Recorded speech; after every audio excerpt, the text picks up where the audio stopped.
Hello बच्चों, नमस्कार। आज की क्लास में जो है थ्रेड एंड फास्टनर से संबंधित जो multiple type objective type question के विषय में जानकारी दूंगा।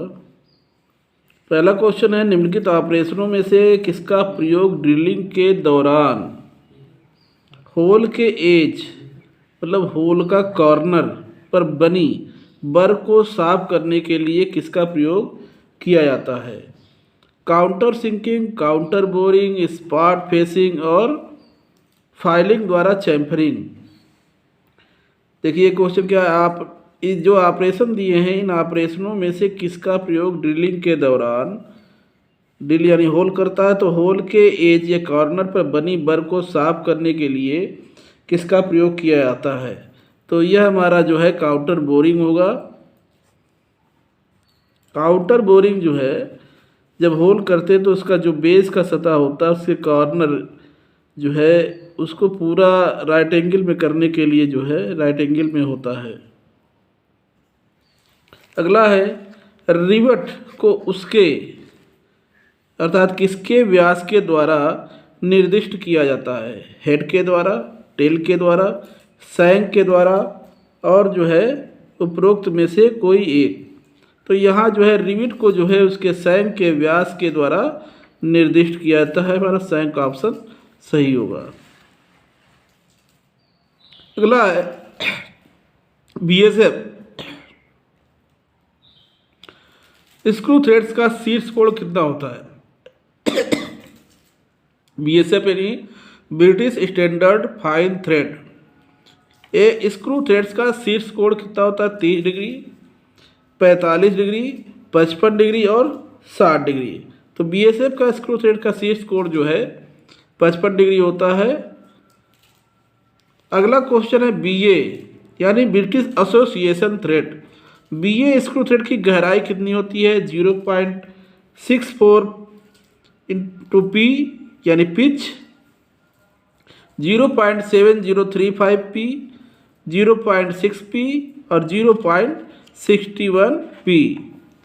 तो इसमें बीए स्क्रू थ्रेड की गहराई जो होती है 0.6 इंटू पिच 0.6 पी होता है। यह हमारा ऑप्शन सही होगा।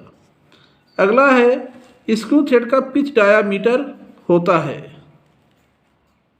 रॉड का नॉमिनल डायामीटर, थ्रेड के मेजर और माइनर डायामीटर के बीच काल्पनिक डायामीटर, थ्रेड का न्यूनतम डायामीटर, थ्रेड का अधिकतम डायामीटर। स्क्रू थ्रेड का जो पिच डायामीटर होता है वो होता है थ्रेड के मेजर और माइनर डायामीटर के बीच का काल्पनिक डायामीटर होता है। हमारा बी ऑप्शन सही है, खा ऑप्शन। अगला क्वेश्चन है, ऊड रफकी।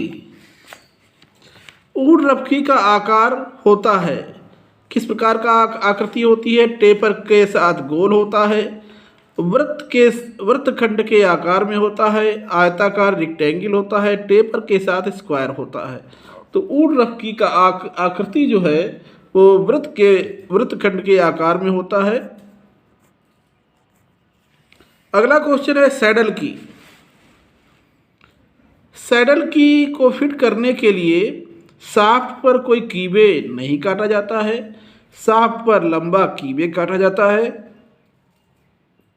की को स्क्रू के द्वारा फिट किया जाता है, की का नीचे का भाग गोलाई में मशीन किया जाता है। तो सैडल की को फिट करने के लिए किस प्रकार से क्या किया जाता है? कीवे कटिंग की जाती है या नहीं कटिंग की जाती है, ये जानकारी देना है। तो सैडल की को फिट करने के लिए जो है शाफ्ट पर कोई कीवे नहीं काटा जाता है। यह हमारा पहला ऑप्शन सही होगा।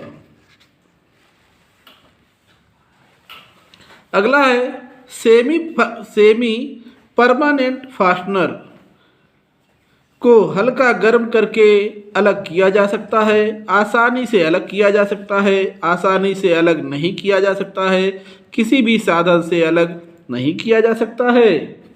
तो सेमी परमानेंट फास्टनर को जो है हल्का गर्म करके जो है अलग किया जा सकता है। यह हमारा पहला ऑप्शन सही होगा।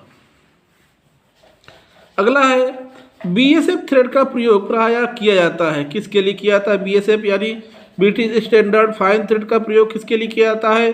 साधारण बोल्टों व नटों के लिए, बिजली के सामानों के लिए, लेथ के लीड स्क्रू के लिए, वाइस के स्पिंडल के लिए। तो बीएसएफ थ्रेड का प्रयोग जो किया जाता है बिजली के सामानों के लिए किया जाता है। हमारा बी ऑप्शन सही होगा। अगला क्वेश्चन है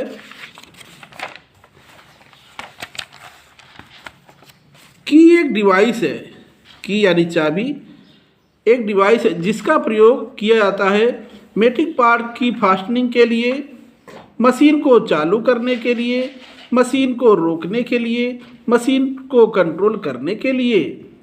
तो की भी एक डिवाइस है जिसका प्रयोग किया जाता है, किस लिए किया जाता है? मेटिंग पार्ट्स की फास्टनिंग के लिए।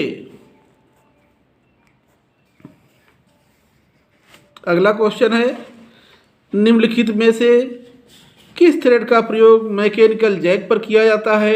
एक्मी थ्रेड का प्रयोग। एक्मी थ्रेड का प्रयोग लेथ मशीन के लीड स्क्रू पर होता है जिसका जो एंगल होता है 29 डिग्री 29 डिग्री होता है। स्क्रू जैक का प्रयोग जो है, देखिए इसमें किस थ्रेड का प्रयोग? मैकेनिकल जैक यानी जैक में जो है स्क्वायर थ्रेड का प्रयोग किया जाता है जिसका एंगल जो है 90 डिग्री का होता है। बटरेस थ्रेड बीएसएफ थ्रेड हमारा जो है मैकेनिकल जैक पर जो है स्क्वायर थ्रेड का प्रयोग किया था। हमारा बी ऑप्शन सही होगा। अगला क्वेश्चन है एक प्रोसेस के द्वारा किसी स्क्रू थ्रेड को बिना धातु हटाए बनाया जाता है जिसे कहते हैं thread cutting, thread chasing, thread rolling, tapping. तो इसमें से हमारा जो है एक ऐसा प्रोसेस है जो किसी स्क्रू थ्रेड को बिना धातु हटाए जो है किया जाता है, इसे कहते हैं थ्रेड रोलिंग। रोलिंग प्रक्रिया के माध्यम से थ्रेड रोलिंग का हमारा तीसरा ऑप्शन सही है। अगला क्वेश्चन है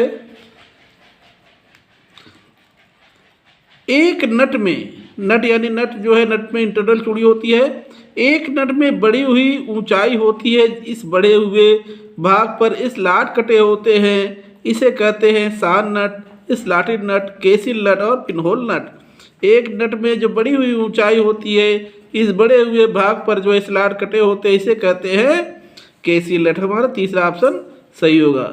तो बच्चों आज के लिए बस इतना ही। अगली क्लास में जो है इससे संबंधित अन्य जानकारी मैं दूंगा। सो थैंक यू, नमस्कार।